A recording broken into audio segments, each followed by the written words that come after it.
आज की इस वीडियो से हम शुरू करने जा रहे हैं कंप्लीट कैंडलस्टिक कोर्स और इस सीरीज की पहली वीडियो में हम आपको सिखाएंगे सभी सिंगल कैंडलस्टिक पैटर्न्स।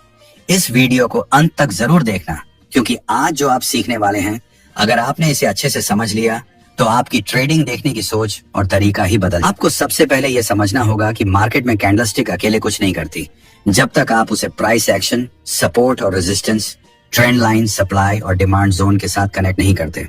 हर कैंडल के पीछे एक साइकोलॉजी छुपी होती है और उस साइकोलॉजी को समझना ही किसी भी प्रोफेशनल ट्रेडर की असली ताकत होती है। कैंडलस्टिक हमें उस वक्त के मार्केट के मूड, स्ट्रेंथ और डायरेक्शन के बारे में पूरी कहानी बताती है।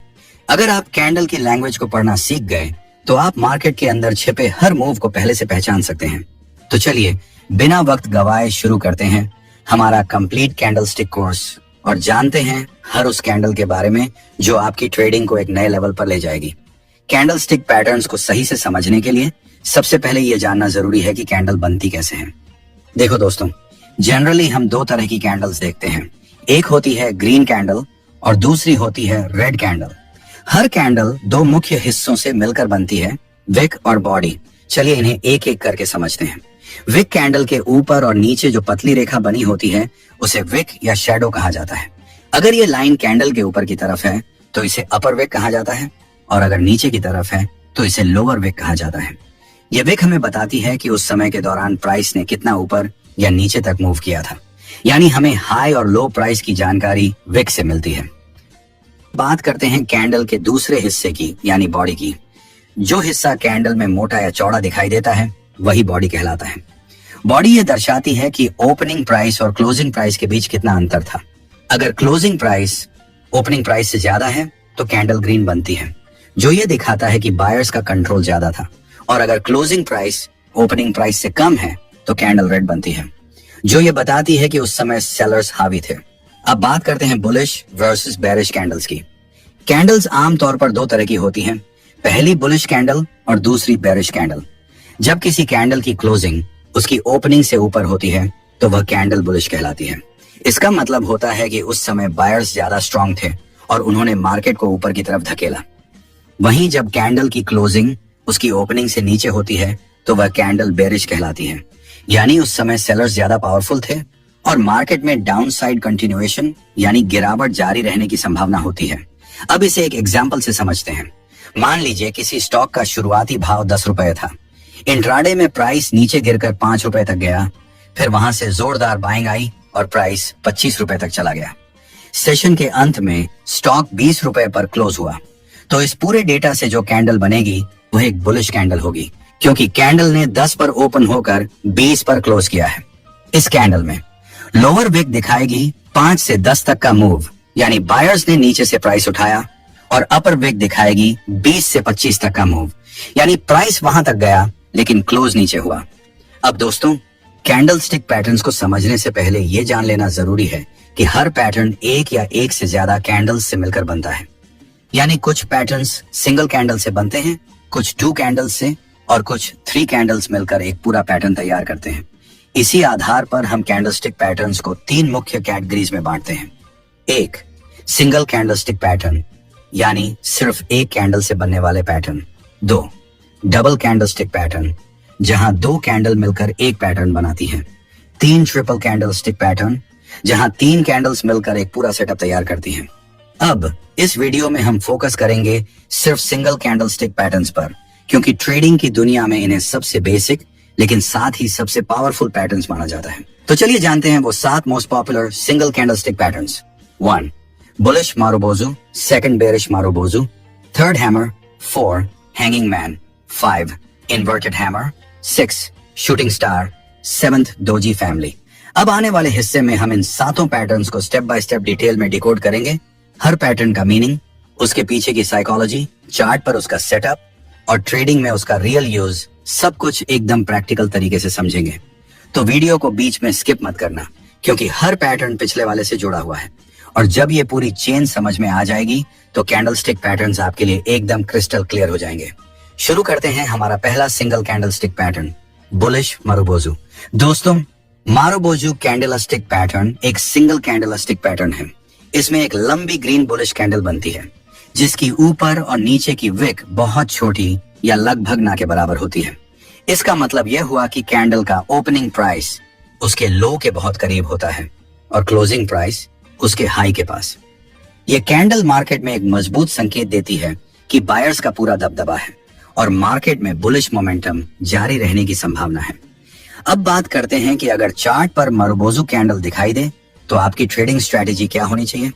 देखो दोस्तों, सिर्फ एक कैंडल देखकर ट्रेड करना कभी सही नहीं होता। हमें हमेशा प्राइस एक्शन और लेवल्स पर ध्यान देना चाहिए। अगर यह कैंडल सपोर्ट जोन या डिमांड लेवल पर बनती है तो यह हमारे लिए एक हाई प्रोबेबिलिटी एंट्री अपॉर्चुनिटी हो सकती है।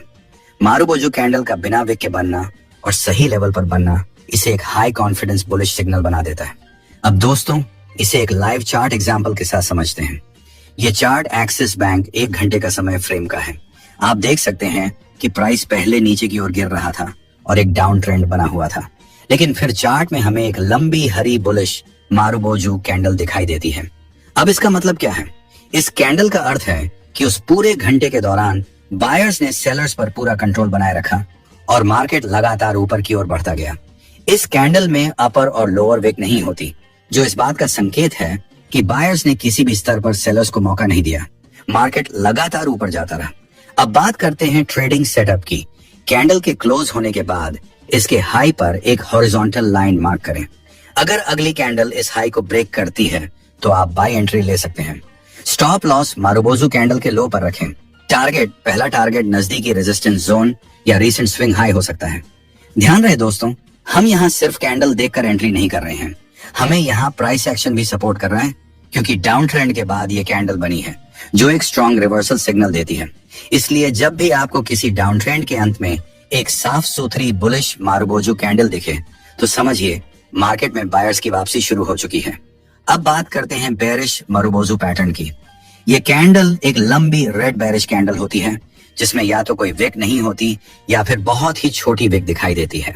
इस कैंडल की ओपनिंग कैंडल के हाई के पास होती है, जबकि क्लोजिंग कैंडल के लो के पास होती है। इसी वजह से इस कैंडल में विक लगभग नजर नहीं आती। यह पैटर्न हमें बताता है कि अब मार्केट में सेलर्स की एंट्री हो चुकी है और बायर्स एग्जिट कर रहे हैं, यानी मार्केट में अब गिरावट का दबाव बढ़ने वाला है। यह कैंडल एक क्लियर बेयरिश इंडिकेशन देती है कि मार्केट में अब डाउनसाइड मोमेंटम शुरू हो सकता है।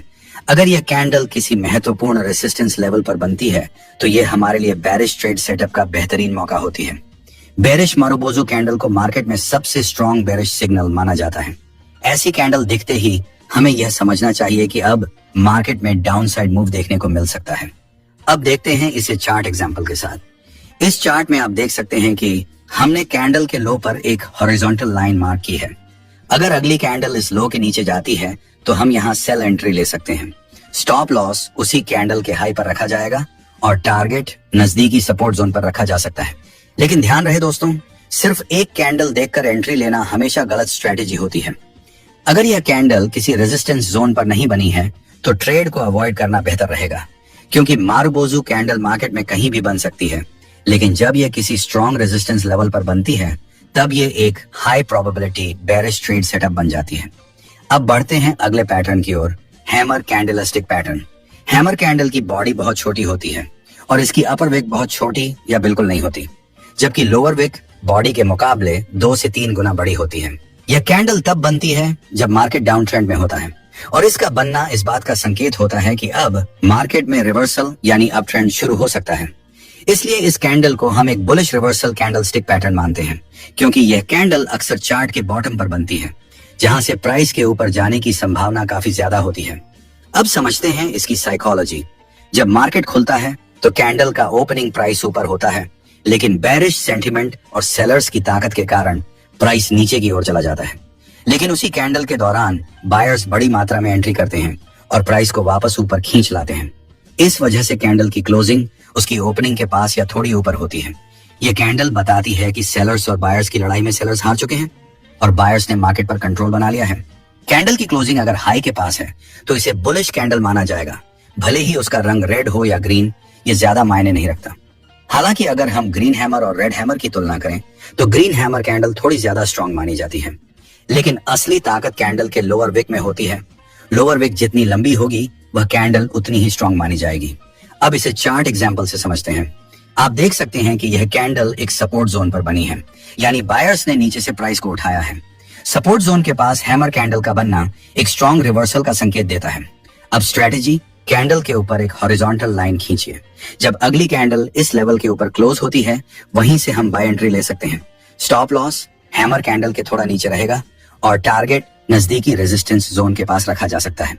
तो दोस्तों, हैमर कैंडल यह बताती है कि सेलर्स की ताकत खत्म हो चुकी है और अब बायर्स ने मार्केट पर पकड़ बना ली है। इसीलिए जब भी डाउन ट्रेंड में आपको एक साफ सुथरी हैमर कैंडल सपोर्ट जोन पर दिखे, तो यह एक स्ट्रॉन्ग बुलिश रिवर्सल सिग्नल हो सकता है। अब बात करते हैं hanging man candle stick pattern की। इस कैंडल की बॉडी छोटी होती है और इसकी अपर विक बहुत छोटी या लगभग नहीं के बराबर होती है, जबकि लोअर विक बॉडी से काफी लंबी होती है। ये कैंडल आमतौर पर तब बनती है जब मार्केट अप ट्रेंड में होता है और यह कैंडल टॉप या रेजिस्टेंस लेवल के पास दिखाई देती है।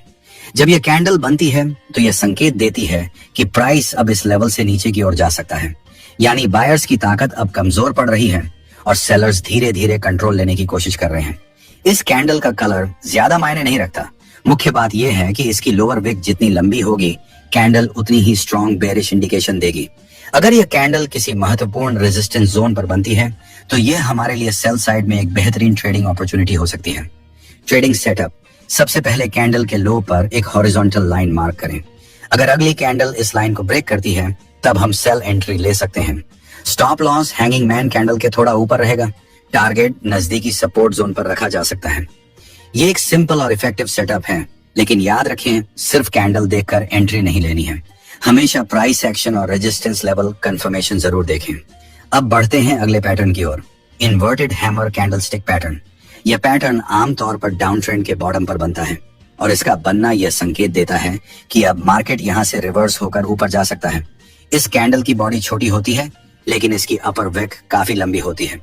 लोअर विक या तो बहुत छोटी होती है या फिर नहीं के बराबर।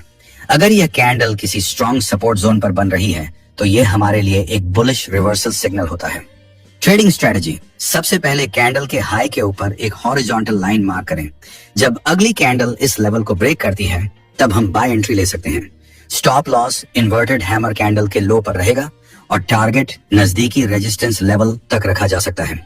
इसलिए दोस्तों, जब भी किसी डाउन ट्रेंड के अंत में आपको एक इन्वर्टेड हैमर कैंडल किसी सपोर्ट जोन पर दिखे, तो यह एक high probability bullish trade setup हो सकता है। अब बात करते हैं शूटिंग स्टार कैंडलस्टिक पैटर्न की। यह पैटर्न देखने में कुछ हद तक हैंगिंग मैन कैंडल का उल्टा रूप लगता है।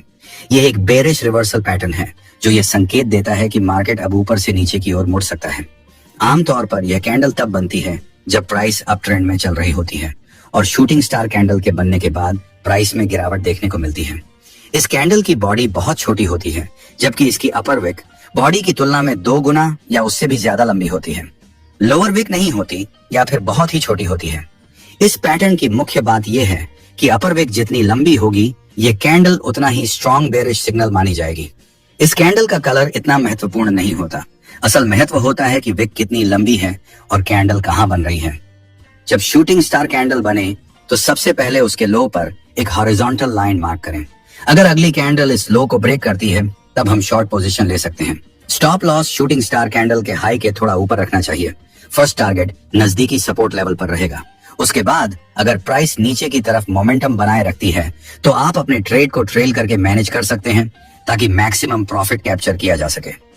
अगर शूटिंग स्टार कैंडल किसी स्ट्रॉन्ग रेजिस्टेंस जोन या किसी प्रीवियस स्विंग हाई के पास बन रही हो, तो यह सेटअप और भी ज्यादा पावरफुल कॉन्फर्मेशन देता है। अब बात करते हैं डोजी कैंडलस्टिक पैटर्न की। यह पैटर्न ज्यादातर बिगिनर्स को थोड़ा कंफ्यूजिंग लगता है, लेकिन आज हम इसे बहुत आसान भाषा में समझेंगे। जब किसी कैंडल की ओपनिंग प्राइस और क्लोजिंग प्राइस लगभग एक ही स्तर पर होती है, तो डोजी कैंडल बनती है। मतलब प्राइस दिन भर ऊपर नीचे घूमती रहती है, लेकिन अंत में वहीं जाकर क्लोज होती है जहां से उसने ओपन किया था। इसी वजह से डोजी कैंडल की बॉडी बहुत छोटी या लगभग न के बराबर होती है और इसमें अपर विक और लोअर विक की लंबाई अलग अलग हो सकती है। ये जरूरी नहीं कि दोनों बराबर हों। इस कैंडल से यह पता चलता है कि मार्केट में बायर्स और सेलर्स दोनों ही एक्टिव हैं, लेकिन किसी एक का भी कंट्रोल नहीं है। इसलिए प्राइस ऊपर भी जाती है और नीचे भी, मगर अंत में वापस वहीं आ जाती है, यानी कि मार्केट इंडिसीजन की स्थिति में है। ट्रेडिंग साइकोलॉजी, जब भी डोजी कैंडल बने, तो यह संकेत देती है कि मार्केट अब अपने करंट ट्रेंड से रिवर्सल ले सकता है। मान लीजिए प्राइस अप ट्रेंड में है और डोजी कैंडल रेजिस्टेंस लेवल पर बनती है, फिर अगली कैंडल अगर इस डोजी की लो को ब्रेक करे तो वहां से डाउन साइड मूव आने के बहुत अच्छे चांस रहते हैं। इस केस में एंट्री सेल साइड पर होगी, स्टॉप लॉस डोजी कैंडल के हाई के ऊपर और टारगेट नियरेस्ट सपोर्ट जोन पर रखा जाएगा। इसी तरह अगर यही कैंडल किसी सपोर्ट लेवल पर बनती है और अगली कैंडल इसकी हाई को ब्रेक करती है तो वहां से अपसाइड मूव देखने को मिल सकता है। साधारण शब्दों में कहें तो डोजी कैंडल ये बताती है कि बायर्स और सेलर्स की ताकत बराबर हो चुकी है और अब मार्केट में रिवर्सल की संभावना बढ़ गई है। अब बात करते हैं डोजी पैटर्न के 4 मुख्य प्रकारों की। 1. Standard doji. ये कैंडल अगर किसी ट्रेंड के टॉप या बॉटम पर बने तो यह रिवर्सल का स्ट्रॉन्ग सिग्नल देती है। ये दिखने में प्लस जैसी होती है। 2. Long legged doji. इसमें अपर और लोअर विक्स दोनों ही लंबी होती हैं, जो मार्केट के अंदर हाई लेवल की अनिश्चितता और अनिर्णय को दिखाती है। 3.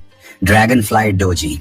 इसमें लोअर विक बहुत लंबी होती है और अपर विक बहुत छोटी या बिल्कुल नहीं होती। यह पैटर्न बुलिश रिवर्सल का संकेत देता है, यानी कि मार्केट अब नीचे से ऊपर की ओर मुड़ सकता है। 4. Gravestone doji. ये ड्रैगन फ्लाई डोजी का उल्टा रूप है। इसमें अपर विक लंबी होती है और लोअर विक बहुत छोटी या नहीं होती। ये बेरिश रिवर्सल का संकेत देती है, यानी कि प्राइस अब ऊपर से नीचे की तरफ गिर सकती है। डोजी कैंडल स्टिक कहीं भी बन सकती है, लेकिन जब यह इंपॉर्टेंट सपोर्ट या रेजिस्टेंस लेवल पर बनती है तो इसका सिग्नल सबसे हाई प्रोबेबिलिटी सेटअप होता है। तो दोस्तों, ये थे 7 सबसे strong single candle stick patterns जो हर सीरियस ट्रेडर को जरूर समझने चाहिए। अगर यह वीडियो आपके लिए हेल्पफुल रहा हो तो नीचे कमेंट में जरूर बताएं आपका फेवरेट कैंडल स्टिक पैटर्न कौन सा है।